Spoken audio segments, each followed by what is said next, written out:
degeneração genética, colapso mutacional que estão surgindo no horizonte da espécie humana. E não é coincidência que uma série de avanços tecnológicos relacionados à genética robótica, inteligência artificial e nanotecnologia chegou bem a tempo de oferecer à humanidade as ferramentas para evitar seu destino inevitável. Mas não apenas a tecnologia chegou milagrosamente na hora de nossa crise. A teologia também está em vigor.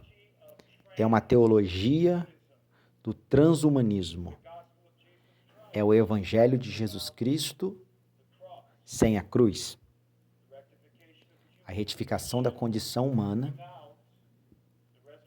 sem a ressurreição. É o luciferianismo, a promessa da apoteose, sussurrada mais uma vez na árvore do conhecimento. Você será como os deuses.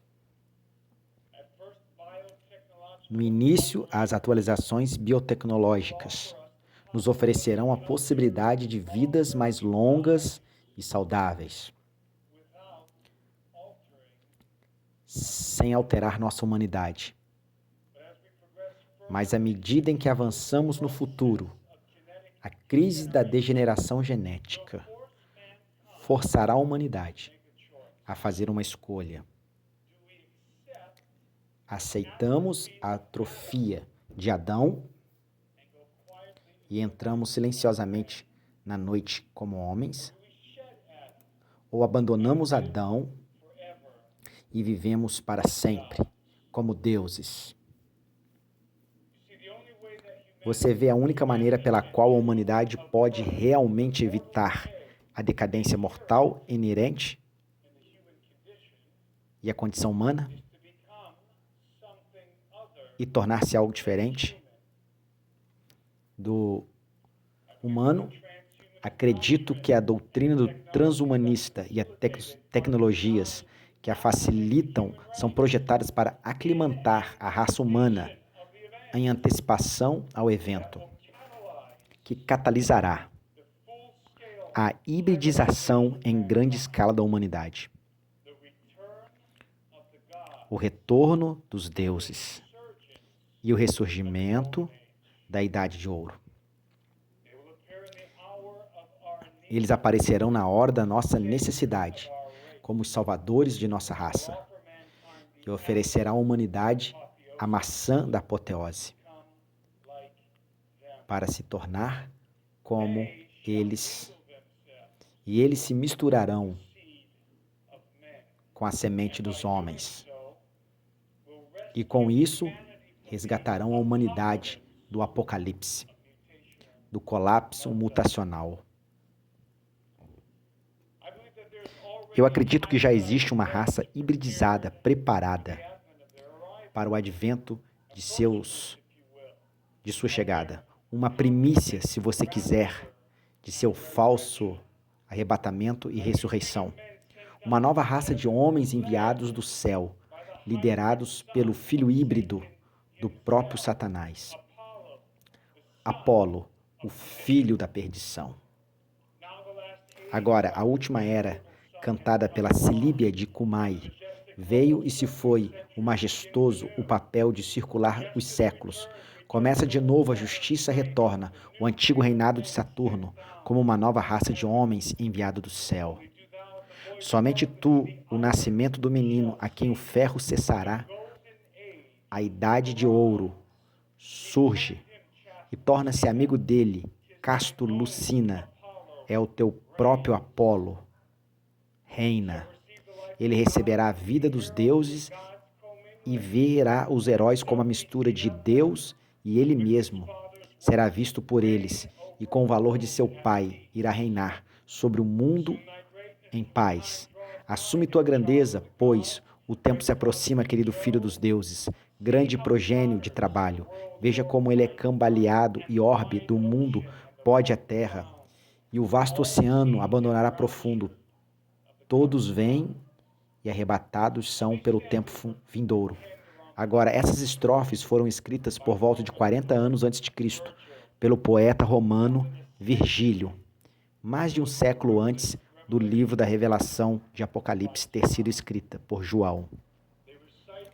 Eles recitam uma antiga profecia pagã proferida pelo comando Síbio, o oráculo de Apolo. É deste poema que a frase Novus Ordem Seclorum, nova ordem mundial, é derivado. Como o segundo capítulo de Daniel no livro, o segundo capítulo de Daniel e o livro da Revelação de Apocalipse, a profecia da profecia do comando Sibol prediz o ressurgimento da Idade de Ouro, em que os deuses e os homens se misturam. E Apolo, o híbrido, o filho híbrido de Satanás, governa a terra, e Satanás é equivalente a Júpiter, no panteão romano.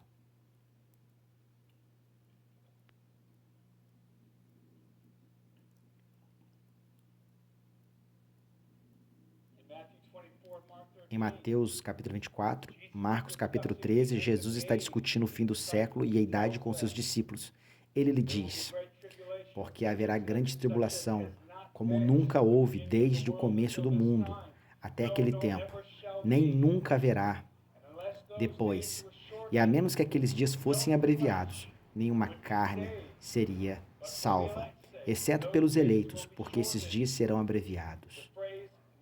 A frase nenhuma carne seria salva, de Mateus 24, 21, 22, também pode ser traduzida nenhuma carne seria capaz de ser salva. Apenas um qualificador para a salvação na cruz de Jesus Cristo. Uma, que você deva ser humano.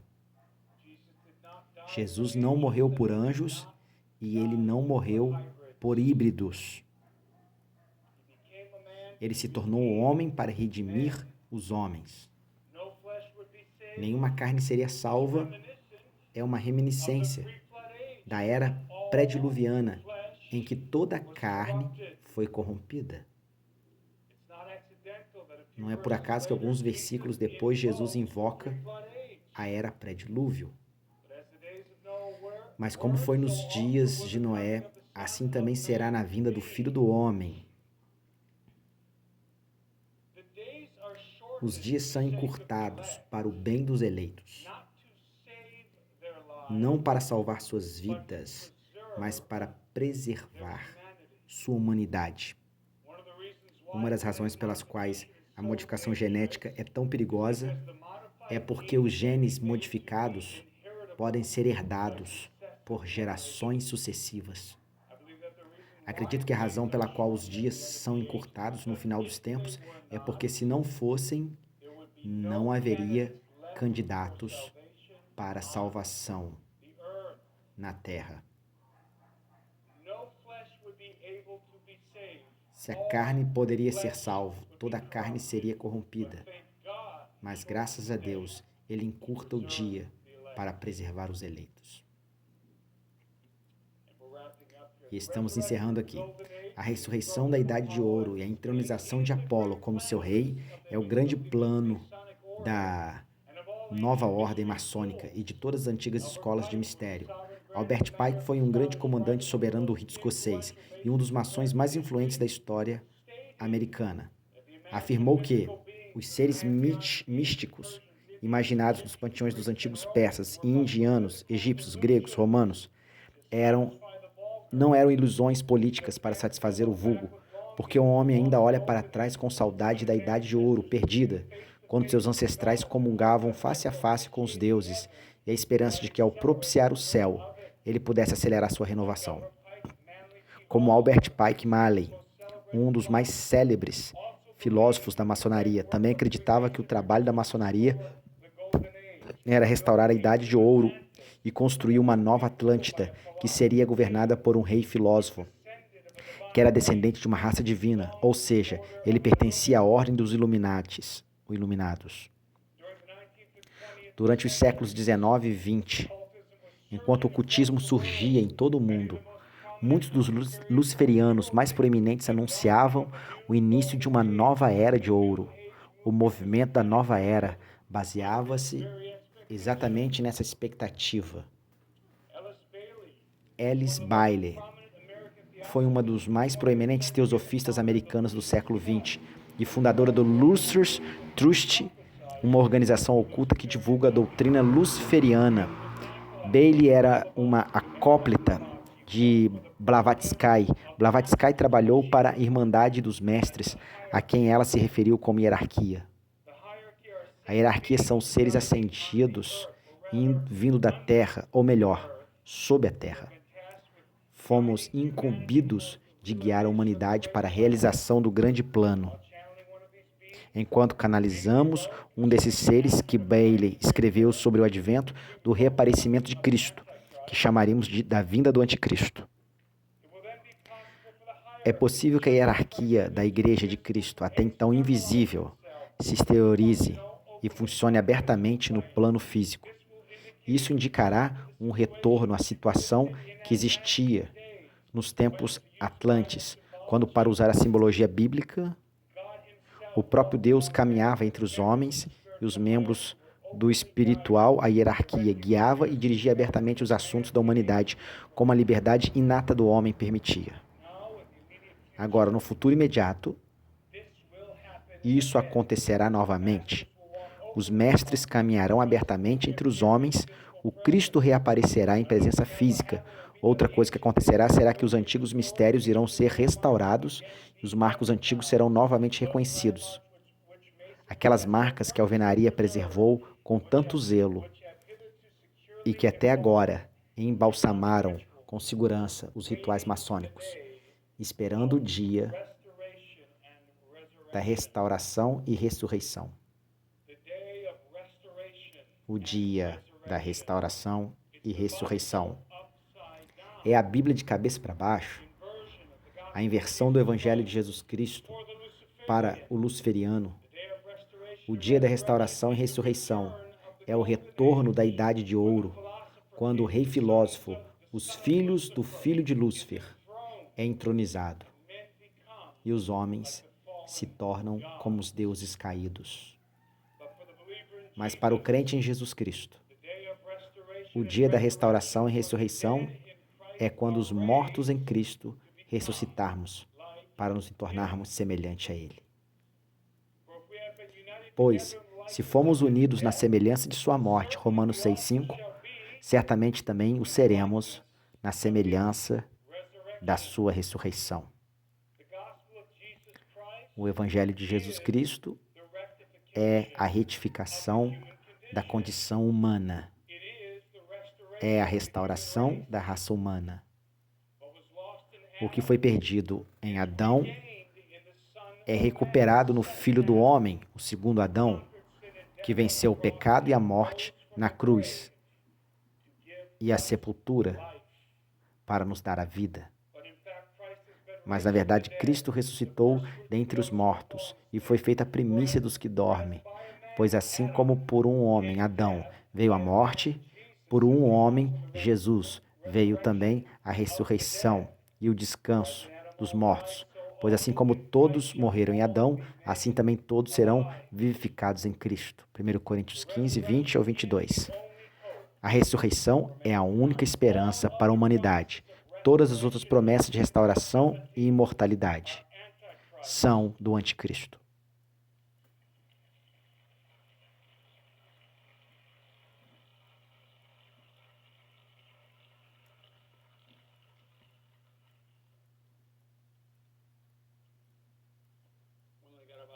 Temos apenas mais 2 minutos.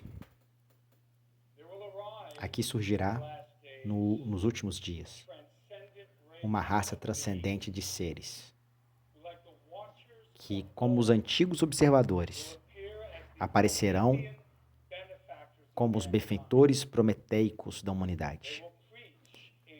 Eles pregarão um evangelho de salvação sem a cruz.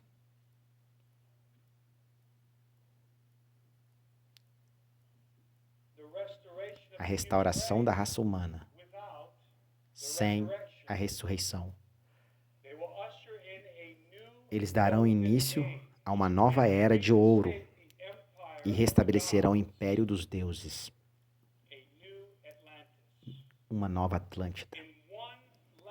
Em uma última insurreição dos reis híbridos da terra e seus pais anjos caídos liderarão a humanidade contra o Senhor e contra o seu ungido. Porque as nações se enfurecem e os povos planejam coisas vãs? Os reis da terra se propõem e os governantes juntos conspiram contra o Senhor e contra o seu ungido? Rompamos seus grilhões e despedaçamos e lancemos de nós as suas cordas. Aquele que está sentado nos céus se rirá deles. O Senhor zombará. Então ele falará com eles em sua ira e os angustiará em seu profundo descontamento. Ainda assim, eu estabeleci meu rei em minha sagrada colina. De Sião, era o sonho de Nabucodonosor que prediz o destino do império híbrido da besta.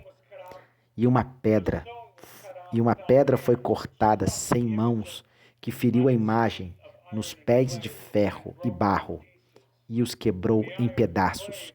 Então o ferro, o barro, o bronze, a prata e o ouro foram juntamente esmiuçados e se tornaram como palha do verão. E eiras foram levadas ao vento, para que não se encontrasse nenhum vestígio deles. E a pedra que feriu a imagem tornou-se uma grande montanha e encheu toda a terra. Esta montanha é o reino do Rei dos Reis e Senhor dos Senhores. Jesus é o segundo Adão e o governante legítimo do domínio de Adão, que redime e devolve a descendência de Adão ao Pai. Satanás tentará instalar seu próprio filho, o homem do pecado, no trono que pertence ao Filho do homem. Mas ele falhará, porque há apenas um que é digno de receber o título de domínio que foi dado a Adão no início, e governar a terra.